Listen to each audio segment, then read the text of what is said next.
So good afternoon. It is Wednesday, September 17th, and it's right at 12 o'clock. So I'm calling the Planning Commission meeting, the Athens City Planning Commission meeting to order. Looking to my left and to my right, we do have a quorum, although we are one committee member short. There are four of us.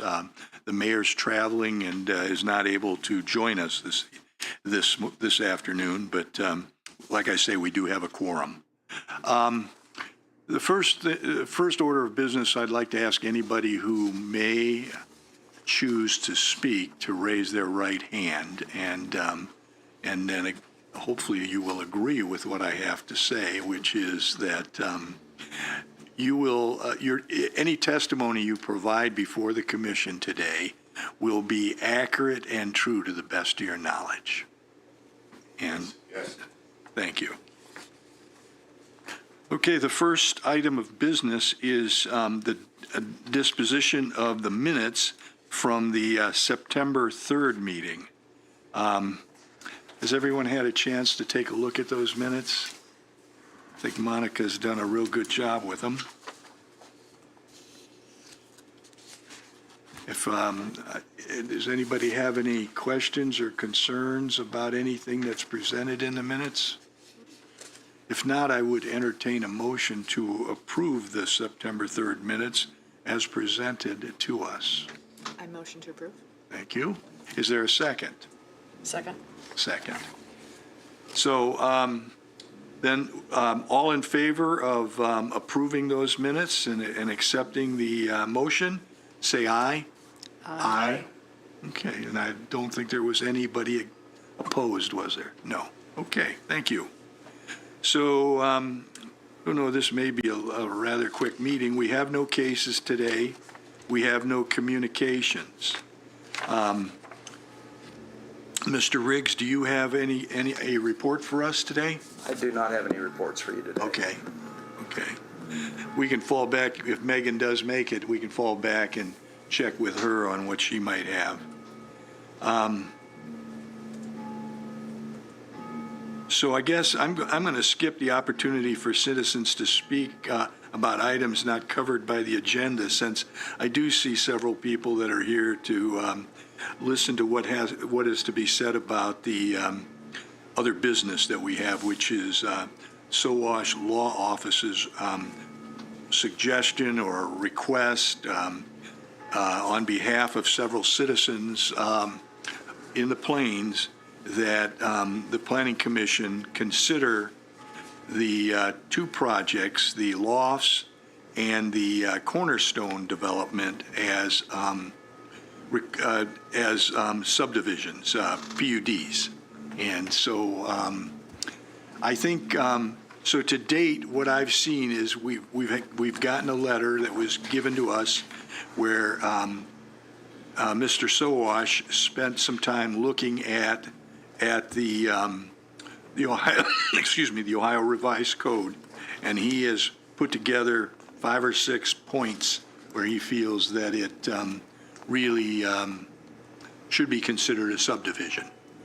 I think since that time, we have also, well, I have not received, but I understand that there was an opinion by another local attorney who happens to be walking in at this point, where he feels that it is a subdivision, that it's clear, that it is not a subdivision. I don't want to get that wrong. And then I think, David, Mr. Riggs, you have also indicated that, based on your review, that you do not feel that it is a subdivision. So, have you had a chance to take a look at the SOWASH letter, and do you? Yes, sir.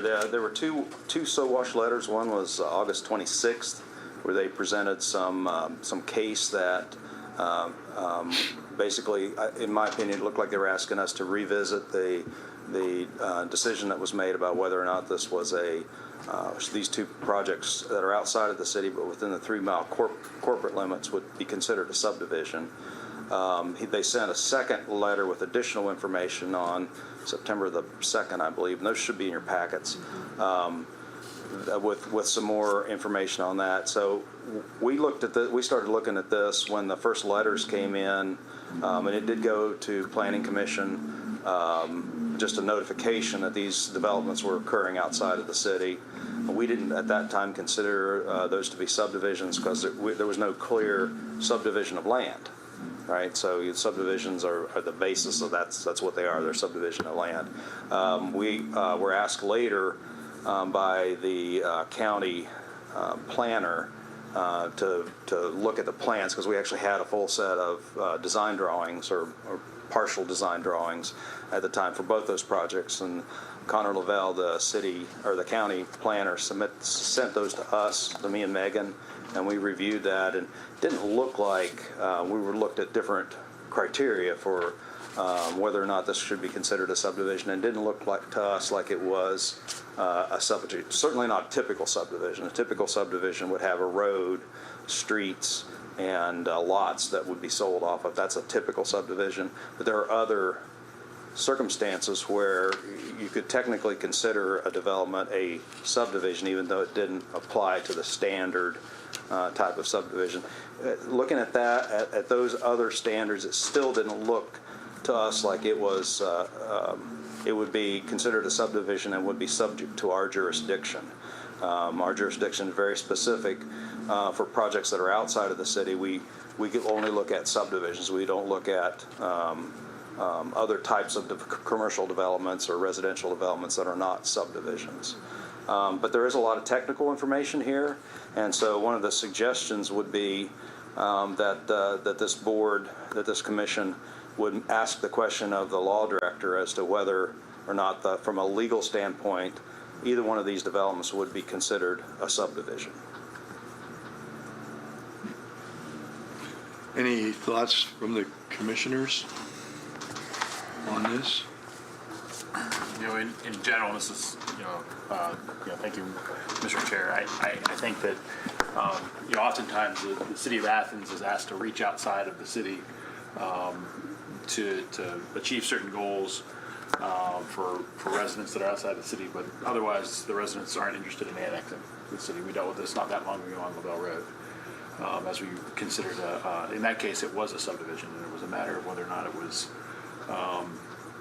a subdivision that had to come before this board or one that could be handled as a minor lot split. And ultimately, that particular situation, the better end state was a subdivision that was shaped differently, that ultimately this board could review versus the minor lot split, which wouldn't have had to come before us, but really would have been a worse land division in that case. And what we heard in that particular instance was complaints about traffic and such, and ultimately that's outside the purview of this organization. And my position at the time was if you're really interested in being governed by the city of Athens, annex to the city of Athens. Now, in this particular case, there are some nuances of law that have such that there's a 3-mile a 3-mile buffer, basically, beyond the corporation limit, where because of the fact an area may eventually be annexed, there is some jurisdictional requirement for the City Planning Commission to look at things. And, if in this case we've got a couple differences of opinion, it probably makes sense for us to seek formal legal guidance from our own attorney, who's the city law director. We need to take an action if we were to do that. Ms. Rapley, do you have any thoughts? Are you supportive of that idea? To seek... Yes, I'm in support of that idea. Support of that idea. And I am too. And you are as well. Okay. I guess before we do take any action to seek that, I would open it up to any comments or questions or maybe points that anybody would like to make here today. And I would ask that you raise your right hand and basically hopefully agree with what I have to say, which is that anything you say here before the commission will be true and accurate to the best of your knowledge. Yes, I do. Okay. My name is Rusty Rittenhouse. I'm the attorney for the landowner, Erie Land Company. This project's been well in the works for a long time. We my client acted in reliance of the prior decision in purchasing this property. There was a due diligence period of time where this could have been an issue and that they could have backed out the deal, but they didn't. And that was back in June, and they closed in July or August. So now they already own the property, and they're already working on it. I feel it's a little late now to revisit this. I also am very concerned about whether these arguments are being made in good faith. Throughout this process, I've heard every argument you can imagine to try to stop this development. This is a senior 65 and older apartment complex, but there's a lot of people out there that do not want certain people in their neighborhood. And we hear the same arguments over and over again. And every time you address one argument, another argument's raised. You can address every single argument they raise, and they still won't be happy. I'm also concerned that the law director's office is going to have a conflict of interest at this point on it. One of the proponents of this, or the proponents of asking for this review, is Jesse Branner's father. And if such a conflict of interest exists, they're going to have to hire a private law firm to give that opinion, which is going to be an additional unnecessary expense to both the city and the taxpayers. You have a competent individual here who makes these decisions every day. He's come to a conclusion. I share the same conclusion. There's no further action that's needed. Thank you. If we were to send this on to Lisa for her review, we aren't stopping anything at that point. Is that a signal to the developer he needs to put the brakes on at that point? Right. I mean, I don't think so. I mean, everybody can kind of draw their own conclusion if they will, but I mean, people ask attorneys for advice every day, and that typically doesn't cause anything to stop. Well, one of the reasons that I might be supportive of this is the fact that I would be looking for a more general review, because we have several of these projects that we've been talking about. And so for us to have maybe some more solid information to help us make those decisions might be of value, not necessarily for this project, but for other projects. Is part of my thinking about that. But. So I think, to your point, Mr. Chair, perhaps we phrase our inquiry, when we pose it, if we pose an inquiry to the law director to render a legal opinion, it's beyond just these two projects. Mm-hmm. To clarify, the only trouble with that is, I think there's specific, things that would cause something to be considered a subdivision under our code and under the Ohio Revised Code. So it's hard to ask general questions other than, hey, look at the law. Yeah. Okay.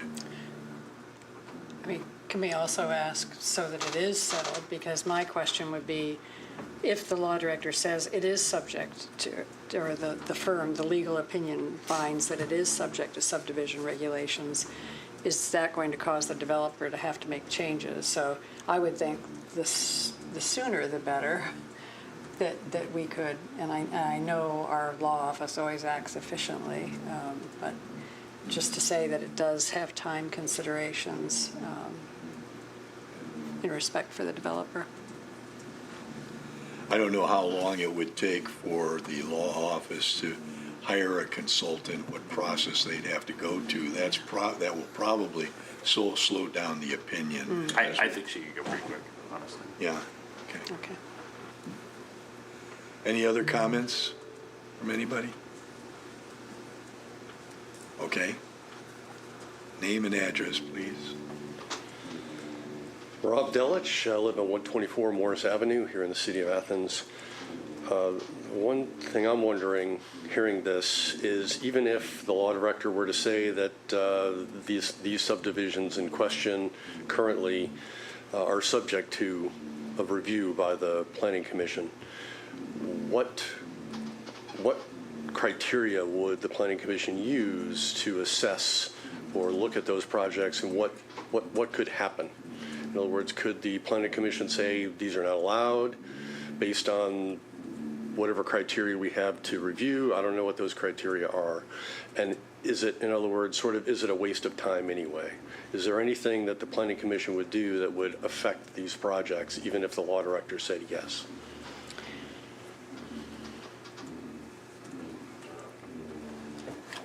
I mean, in my experience, we've got standards in our code about, what are specific standards having to do with like curb radius and driveway throat dimensions and roadway makeup for Pavement.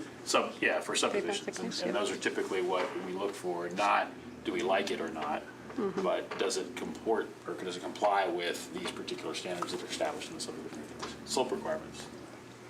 So your thoughts would be that those things will be easy enough to identify and make sure that they comply with if we consider future projects, or even maybe this one, but at least future project, more of a subdivision.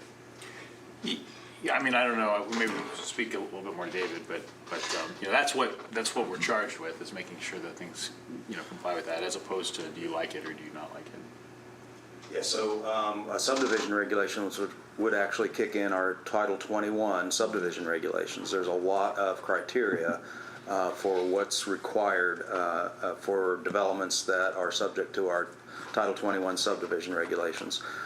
So there's a lot of stuff that would have to be reviewed and looked at. But in addition to that, you would have a process that the developer probably wasn't anticipating, and that would be that they'd have to come to Planning Commission for a communication and then a case, public hearing, and then that recommendation would go to City Council. City Council would have three readings on it, and then they'd make a decision before the city would be able to approve any subdivision, whether it's inside the city or outside of the city. So there'd be a much larger time process, as well as maybe some additional requirements for the development as it's occurring. Like, for instance, curb and gutter. If they didn't have curb and gutter on some of the roads, setbacks. Shade Tree Commission recommendations would probably kick in as well. They'd have to have landscaping development plans, which they may or may not have in place.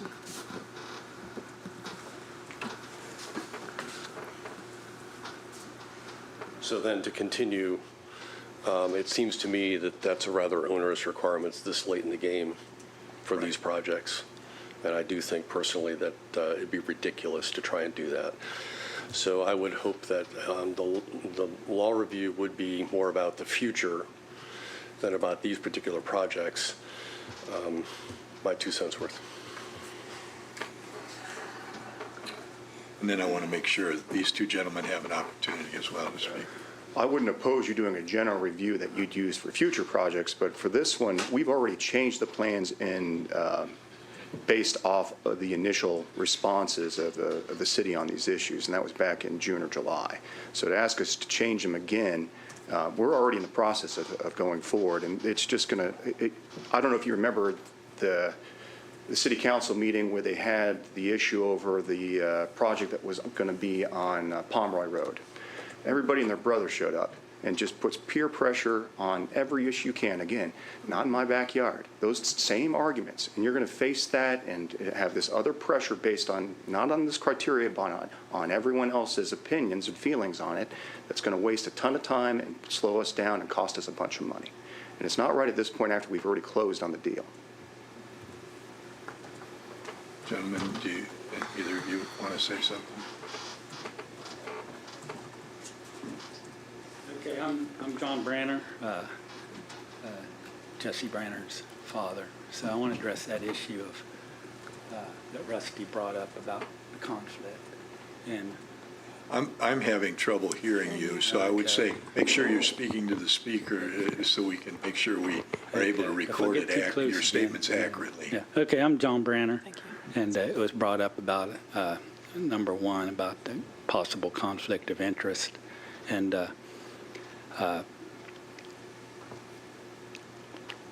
Jesse knows my involvement in this, and so does Lisa.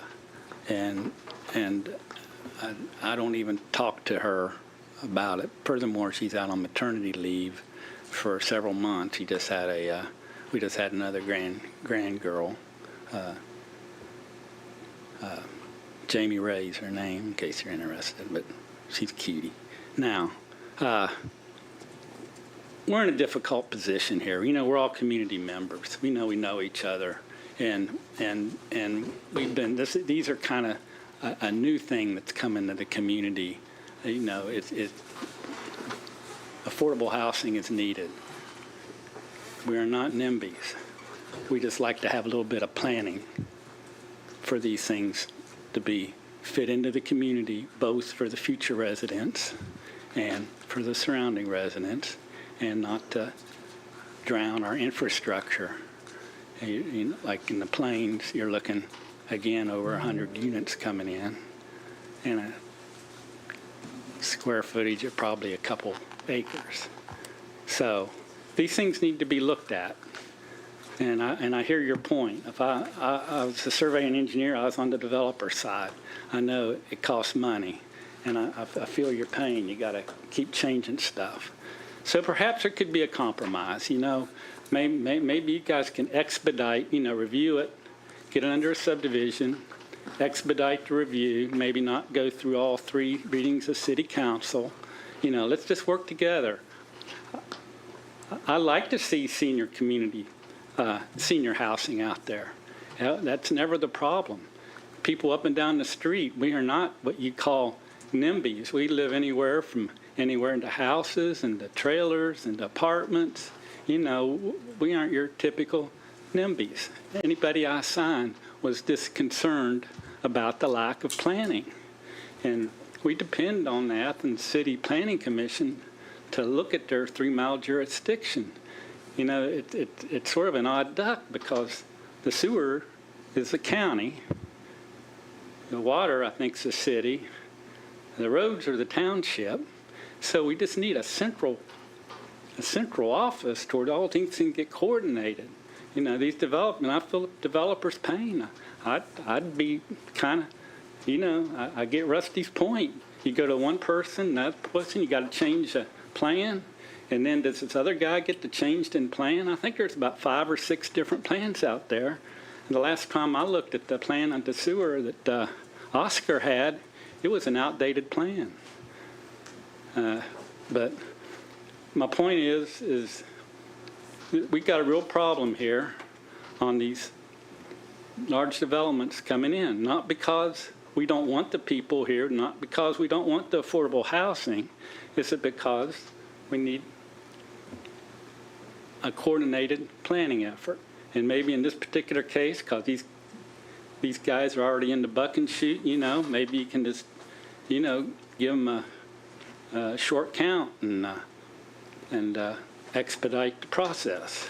But still look at it hard, because these things appear like they are large development subdivisions, and the subdivision regulations do have a lot of clauses in there that protect not only our archaeological resources, but our safety, and et cetera. So I appreciate y'all's time, and thank you for your consideration.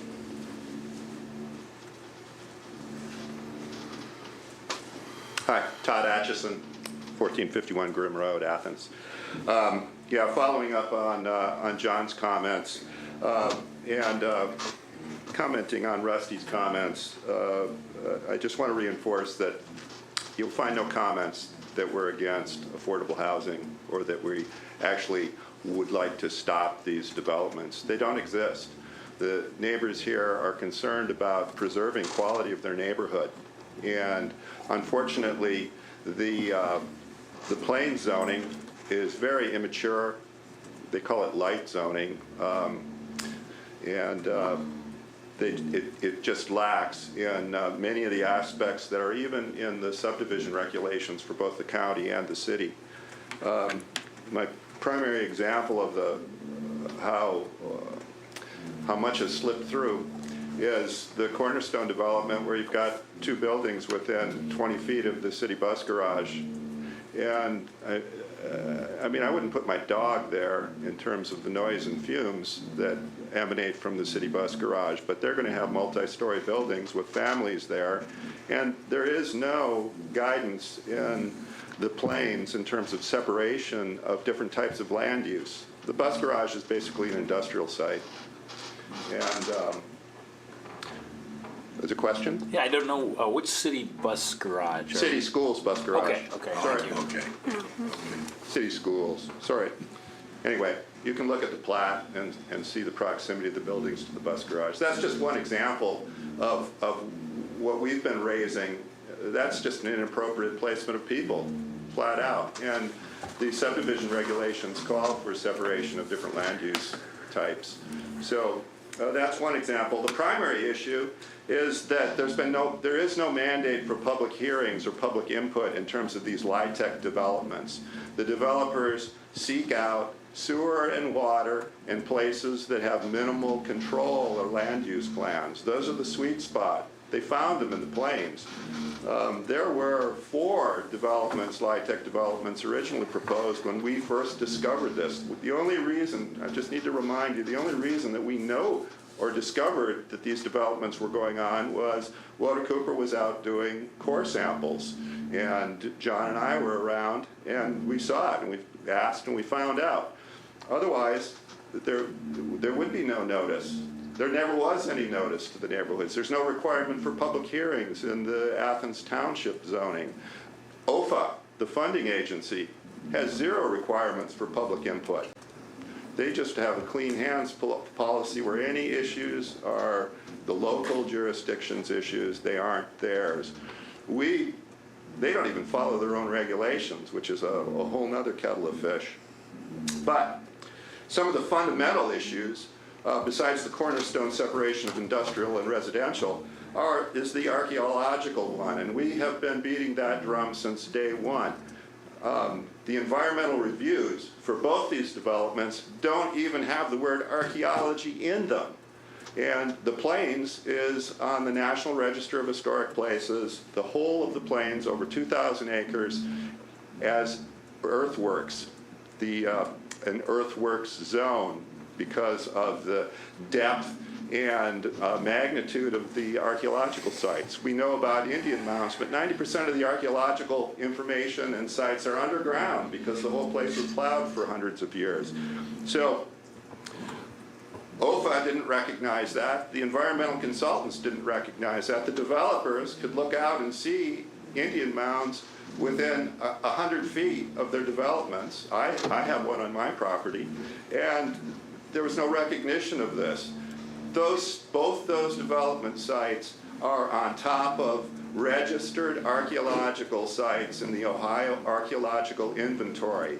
It would take nothing for these guys or the consultants to ask, well, is there any archaeological point that we should be concerned about? They would have found that they're building right on top of identified archaeological sites. So John and I, in terms of what we've been trying to accomplish, is just to recognize what's going to happen when you put these developments in, regardless of the monstrosities that they are in terms of size and character. And we finally got OFA to require archaeological surveys according to State Historic Preservation Office standards. And the only reason they did is because we found an ORC, an Ohio code, that required publicly funded developments to consider the archaeological and historical aspects, similar to the federal 106 requirements. So these were tacked on as contingencies on final funding. Rusty's clients knew about this before the land transfer completed. They should have known about it from the very beginning, unless they're blind in terms of what's out there in the plains. And so what we've been doing is playing catch up from day one. We appeared in front of this commission back in February or March talking about the same stuff. We've become more educated about LIHTC developments and what's possible. We've become more educated about the subdivision requirements and what should be done, which is why we're here today and why you're asking for a legal opinion. So there's nothing new here. And for WODA, well, let's talk about WODA in general in terms of the response to the public. So HAPCAP, a local nonprofit, is a co-developer on the WODA, the Lofts development. We asked HAPCAP to promote certain aspects of blending into the neighborhood. Like, why is it, why do we need a 3-story, 285-foot-long building in an R3 zone right next to single-family houses, 15 feet away from R1 zone property? Outrageous. This is ridiculousness. Why do we need 28-foot light poles with bright white sunlight quality light towering over nearby single-family houses? The houses aren't 28 feet high, but these light poles are going to be 28 feet high. So, HAPCAP has a clean hands policy. Oh, we're just in it for the money, which is basically what they are. They're being used to generate points on the OPA scoring system for funding. So to have a local nonprofit, it gives you extra points, apparently, in the scoring system. But HAPCAP apparently has no influence over WODA, even though they're a co-developer. They refer everything to WODA. I posited a number of questions about what WODA is doing in terms of their archaeological survey commitment to HAPCAP over almost 3 weeks ago now. And the response from HAPCAP was just to forward those questions to WODA. I've had no response whatsoever. I've asked twice of HAPCAP for a status update, and there's been nothing, not a single word. So the public is disenfranchised in this whole process. Always have been. We're still playing catch up.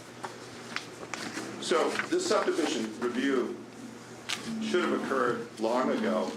The fact that it hasn't doesn't get people off the hook.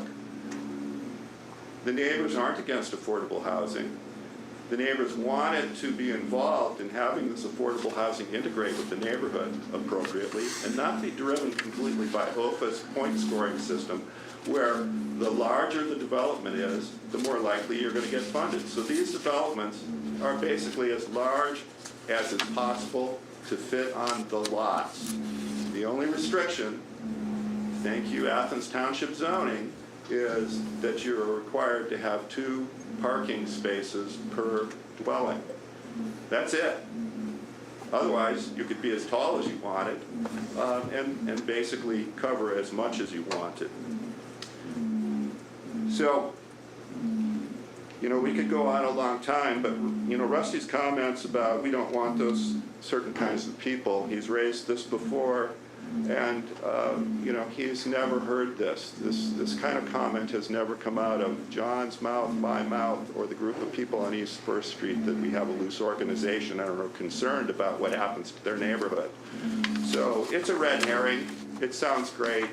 NIMBYism sounds great.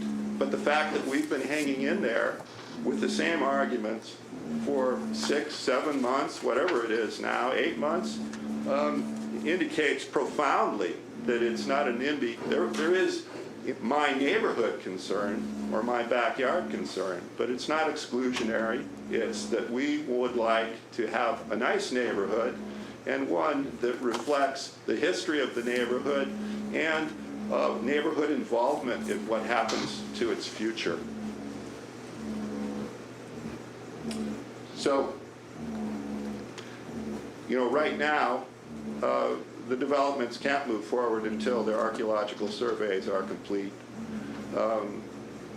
And those should be done according to the State Historic Preservation Office, which has a detailed field guide of how surveys should be conducted when earthworks are there, and the whole of the plains is an earthwork site.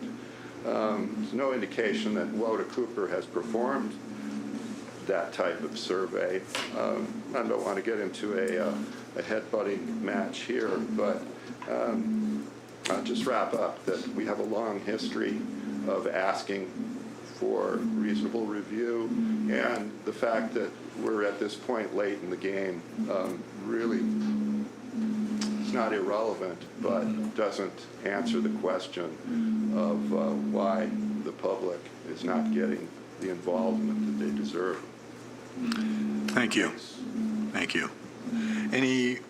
Anybody else want to say anything at this point? Do you?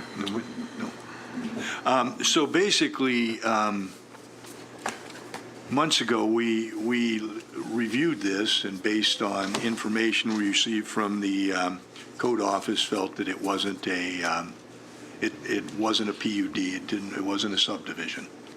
And so what we're here today to do is, since we've had two attorneys, one for each side of this argument, suggests that one's suggesting it is and another's suggesting it isn't. What we're here to do today is decide if we want to ask the city law director to do any additional work for us.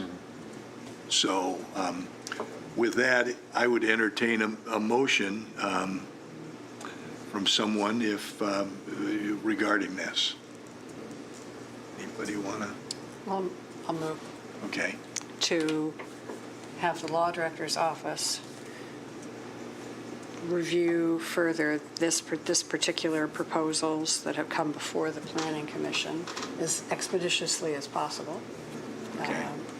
So that we can determine whether or not this falls within the subdivision regulations of the city and state code. Has that got all the conditions on it, I think, that it needs to have? Is there a second?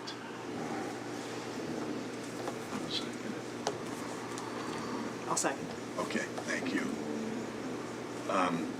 So is there any further discussion at this point? I guess the only other thing I would say is the intent of the 3-mile limit, I think, is if that particular portion of the surrounding community has the potential for annexation in the future.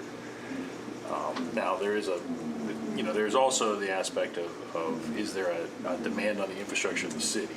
So the City Planning Commission could look outside the boundary and see what the demand on the infrastructure of the city is. And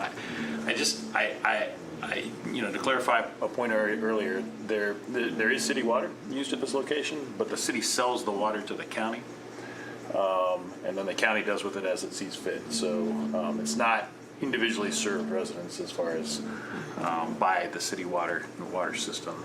And that's just a point of clarification. But I guess I would kind of go back to that intent of the 3-mile limit to say, will something eventually annex? And, I worked at the city for 21 years and have been told repeatedly by people who live in the plains, the reason they live in the plains is because they don't want the city of Athens telling them what to do. And that's expressly why they live there, why they locate their business there. I don't know if I've never heard since I've been in this position or previous positions that there's true interest in annexation by the folks that live in this general area. So, maybe there is, and we just haven't heard it. But that would just be one additional point.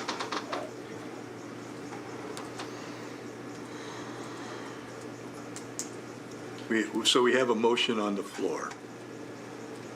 Any other discussion here amongst the commission or Mr. Riggs? No? Okay. So then I'll call the question. All those in favor signify by saying aye. Aye. All those opposed, the same sign. Aye. Aye. So we are now at a position where we have no, and I'm not opposed to having a legal review.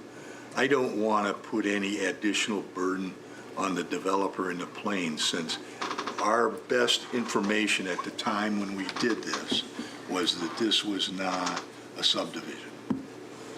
And I think we, tried to do our due diligence, and so I vote against it because of that.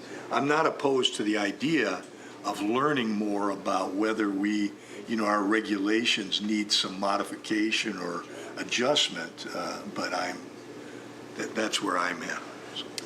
So, Chair, let me ask a Yes. question then. So procedurally, tied vote, so it's not approved, Correct. the consideration for it. Okay. Yeah. Okay. I mean, it could come back up when there's only 3 people or 5 people present, if we wanted to bring it back up again. If someone were to make a motion, any meetings. It needs to be another meeting, yeah. Yeah, there would have to be another meeting. Okay. Thank you, everybody. So now there's an opportunity for citizens to speak about items not covered on the agenda. Is there anybody who wants to speak on that? Anything else? Hearing none.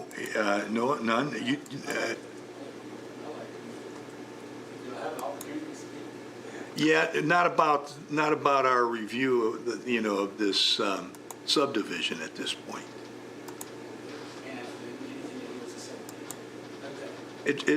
I mean, basically, this is to speak on items not covered on the agenda, this opportunity. And you're welcome if you've got something you'd like to say. Yes. Please come to the microphone so it'll be recorded, and we'll have that.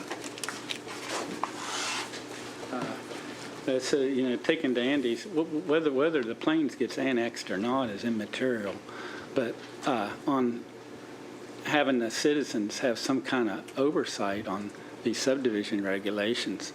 Another possibility is, and it is in your regulations, that you can cooperate with a regional planning commission because it's outside the city.